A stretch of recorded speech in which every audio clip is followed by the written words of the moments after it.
नमस्कार, मी वर्षा सर्वांचं स्वागत करते। आज आपण साध्या सोप्या पद्धतीने तूप बनवणार आहोत, साजूक तूप। तर इथे बघा, जास्त पसारा न करता आपण हे तूप बनवणार आहोत। इथे मी हे जवळजवळ अर्ध पातेल्याच्याही वरती थोडीशी साय आहे। ही साय जमा म्हणजे 8 ते 10 दिवसाची ही साय आहे बघा। आपण फ्रीजमध्ये रोज जमा करून ठेवायची आहे, म्हणजे एखाद्या भांड्यामध्ये काढून ठेवायची। आणि ती अशी एवढी साय आपण जमा करून ठेवलेली होती। या सायला मी रात्री काय केलं, काढून संपूर्ण सायमध्ये थोडंसं म्हणजे 2 ते 3 चम्मच नॉर्मल दही टाकलं आहे। जास्त आंबट नाही आणि जास्त गोडसुद्धा नाही। ते दही टाकून छान असं हे रात्रभरासाठी बाहेर ठेवलं होतं। आता आपण याचं तूप बनवणार आहोत। तर अतिशय सोपी पद्धत आहे, फार जास्त कष्ट लागत नाहीत किंवा जास्त भांडेसुद्धा भरवायची गरज नाही आपल्याला। इथे तूप बनवायच्या भरपूर पद्धती आहेत बघा, पण ही त्यातली सर्वात सोपी पद्धत आहे। तर तुमच्यासोबत मी ही शेअर करते। आता तुम्ही चम्मचनेही फेटू शकता किंवा मग अशी ही रवी आहे आपल्याकडे, त्याने सुद्धा आपण हे चांगलं असं फेटून घ्यायचं आहे। आता जसं जसं आपण हे फेटत जाऊ तसं यामधलं तूप वेगळं म्हणजे लोणी किंवा बटर वेगळं होते आणि ताक वेगळं व्हायला मदत होते। तर थोडं थोडं आपल्याला थंड पाणीसुद्धा टाकायचं आहे यामध्ये, म्हणजे लगेच न टाकता थोडंसं आधी हे फिरवून घेणार आहोत। मिक्सरच्या भांड्यात देखील हे फिरवू शकतो आपण, पण मिक्सरचं भांडं भरपूर पसारा होतो, त्यामुळे काय करायचं, अशा पद्धतीने करून पाहायचं आहे। तर हे छान फिरवत फिरवत फिरवत फिरवत आपल्याला यामधलं लोणी वेगळं करायचं आहे आणि ताक वेगळं करायचं। अतिशय सुगंधित असं हे तूप तयार होतं आणि साजूक तूप तयार होतं, म्हणजे कलर आणि त्याचा स्वाद किंवा चव खूप छान येते अशा पद्धतीने, पारंपरिक पद्धतीने तूप केलं तर। मी आधी ह्याच पद्धतीने साय जमा करून मिक्सरच्या भांड्यामध्ये फिरवून घेतलेलं आहे, म्हणजे बऱ्याच वेळा मी तशा पद्धतीने देखील तूप बनवलेलं आहे। तर ही एक त्यातली पद्धत, तुम्ही नक्कीच अशा पद्धतीने सुद्धा एखाद्या वेळेस तूप करून पाहू शकता।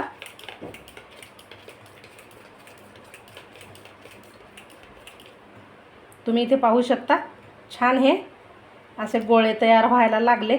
याचा अर्थ यामधलं जे लोणी आहे ते वेगळं व्हायला लागलं आहे। आता एक 2-3 मिनटं फिरवल्याच्या नंतर थंड पाणी टाकलं आहे मी यामध्ये, आणि पुन्हा त्याच पद्धतीने आपल्याला हे फिरवत जायचं। असं 2-3 मिनटं फिरवल्याच्या नंतर थंड पाणी टाकायचं। अगदी बर्फाचं पाणी असेल तरी तुम्ही ते टाकू शकता, त्याने लवकर हे तूप वेगळं होतं किंवा जमा होतं। कोमट किंवा गरम पाणी अजिबात इथे घ्यायचं नाहीये।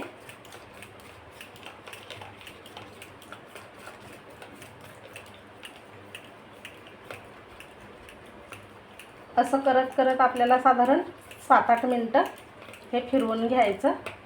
आता तुम्ही पहिल्यापेक्षाही पाहू शकता, अजून छान याचे गोळे तयार होत आहेत। पुन्हा थोडंसं पाणी टाकूयात यामध्ये आणि थंड पाणी टाकायचं आहे। पुन्हा हे फिरवून घ्यायचं।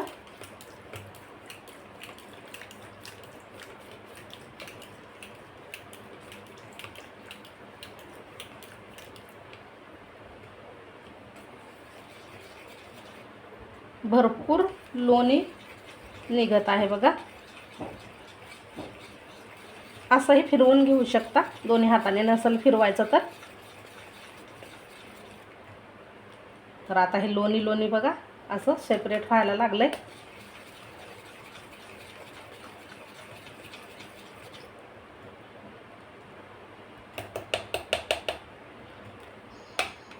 पुन्हा एक 3 ते 4 मिनटं हे फिरवते मी असं। आता 3-4 मिनटं पुन्हा आपण फिरवल्याच्या नंतर हे जे लोणी आहे बघा एका साईडनं जमा झालेलं आहे। आता हाताने आपण हे जमा करून घेऊ आणि नंतर मग हे यामधलं सुद्धा काढून घ्यायचं आहे. तर आता जेवढं शक्य होईल आपल्याला तेवढं हे असं जमा करून याचा गोळा करून घ्यायचा आहे. तुम्ही इथे पाहू शकता खूप छान पांढरं शुभ्र लोणी इथे तयार होत आहे. आणि हे लोणी आपण कढईमध्ये या काढून घेणार आहोत. ज्या कढईमध्ये आपल्याला हे शिजवायचं आहे त्याच कढईमध्ये काढून घ्यायचं, किंवा कुठलंही तुम्ही भांडं घेऊ शकता. आता अशा पद्धतीने यामधलं जे ताक आहे ते काढून घ्यायचं आणि शक्य होईल तेवढं ताक काढून घ्या. आणि मग हे लोणी जे आहे ते कढईमध्ये टाकायचं. 8 ते 10 दिवसाचं हे साय आहे आणि तुम्ही इथे पाहू शकता किती छान असं हे लोणी निघलं आहे. अशा पद्धतीने तुम्ही झाऱ्याने देखील हे काढू शकता, पण हाताने पटकन होतं, जास्त भांडे भरत नाही, त्यामुळे मी हाताने काढत आहे. यामधलं ताक आपल्याला चाळून घेतल्यासारखं करायचं आहे. असं आपण हे लोणी काढून घेतलं की मग यात आपण पुन्हा थोडंसं पाणी टाकून घेणार आहोत आणि हे धुवून घेतल्यासारखं आपल्याला घ्यायचं आहे. म्हणजे काय होतं ना, तुपाला खूप छान अशी चव येते आणि कलर देखील मस्त येतो असं केल्यामुळे. म्हणजे यामधलं जे ताक आहे एक्स्ट्राचं ते संपूर्ण आपल्याला काढून घ्यायचं आहे.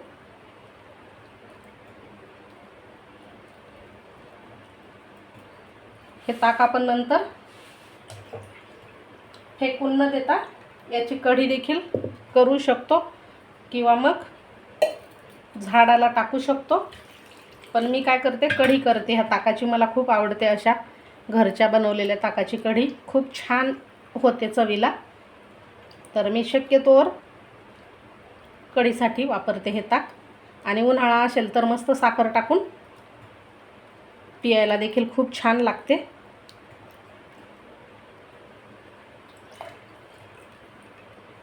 आता यामधलं आपल्याला पाणी काढून घ्यायचं आहे. तर असं हे हा जो गोळा आहे लोण्याचा तो साईडला असा करायचा, म्हणजे यातलं जे पाणी आहे बघा ते असं निथळलं जातं आणि ते आपल्याला काढून टाकायचं. नंतर हे लोणी जे आहे ते कढायला ठेवायचं आहे. मस्त असं भरपूर लोणी निघलं आहे. आता हे जे पाणी आहे ना ते काढून घेते मी पुन्हा. पाणी नाही ठेवायचं आपल्याला यामध्ये. आता हे आपण शिजवायला ठेवू. आता कढई आपण गॅसवर ठेवूया आणि ताक झाकून ठेवायचं आहे. यामधलं जे पाणी आहे ते वरती येतं आणि जे घट्ट असं ताक आहे ते तळाशी बसतं. तर ते आपल्याला घट्ट ताक घ्यायचं आहे आणि हे थोडा वेळ झाकून ठेवते बघा. इकडे आपण हे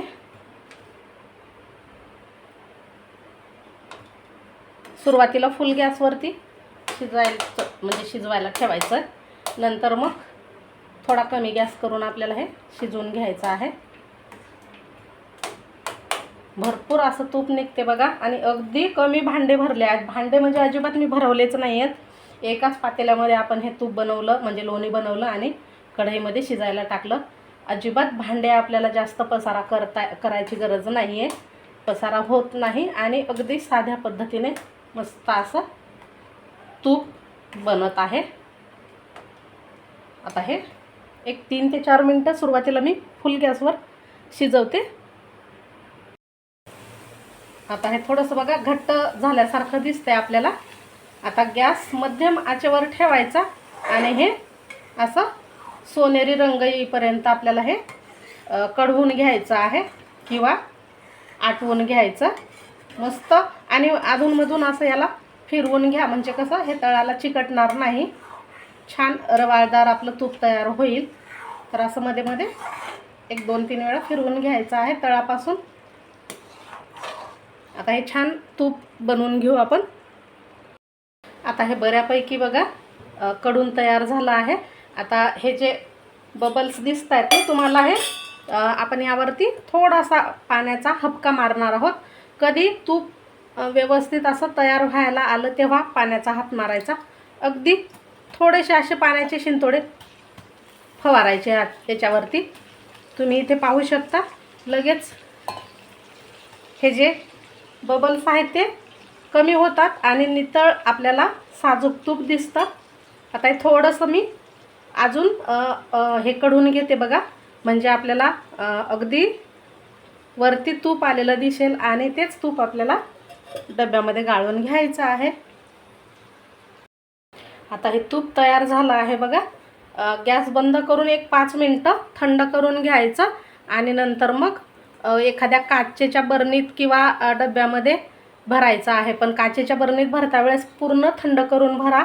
आता मी इथे स्टीलच्या या डब्यामध्ये भरून घेत आहे हे तूप, त्यामुळे थोडंसं कोमट कोमट देखील आपण भरू शकतो. प्लास्टिकच्या याच्यात सुद्धा थंड करूनच भरा. शक्यतोवर प्लास्टिकच्या बरणीमध्ये भरू नका, पण जर भरायचंच असेल तर अगदी गार झाल्याच्या नंतरच टाका. आता हे आपण या डब्यामध्ये चाळून घेणार आहोत. अशा पद्धतीने चाळून घ्यायचं आहे बघा, म्हणजे अगदी छान असं हे तूप आपल्याला मिळतं.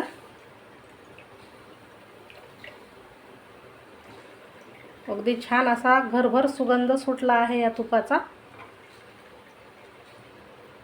यात बऱ्याच जणी नागेलीचं पानसुद्धा टाकतात तूप कढत असताना. त्याने एक छान असं चव येते, सुगंध येते तुपाला. तर नक्की तुम्ही टाकून बघा.